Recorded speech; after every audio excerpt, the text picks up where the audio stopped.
Republican Rick Scott and Democrat Alex Sink are locked in a tight race for governor, with the winner unlikely to be known until long after the polls close tonight. Through months of attack ads and 3 debates, polls released in the campaign's final days showed the bitter race is still too close to call. The candidates are both former CEOs who ran on the claim that they are the best person to turn around Florida's dismal economy and create new jobs. We have live team coverage of both candidates. Our Chris Martinez is covering Alex Sink here in Tampa, and Jeff Butera is live in Fort Lauderdale with Rick Scott. But we begin our team coverage with the governor's race with Jeff Butera and the Scott campaign. And Jeff, it could be a long night for both of these candidates.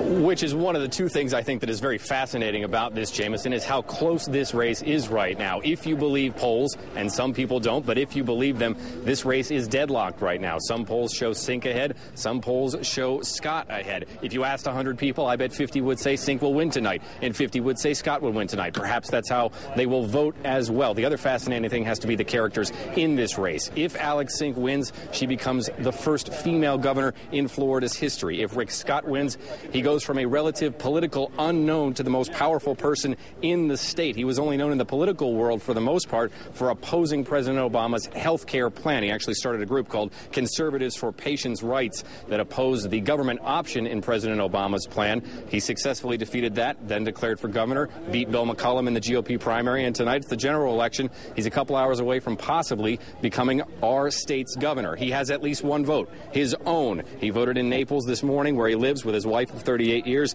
and then they continue to tour the state throughout the day, operating, some have said, in a manner very similar to a presidential campaign, using a bus and a jet to get out his message of smaller government, budget accountability, creation of jobs, and conservative values. Now, here's what he had to say in Naples this morning.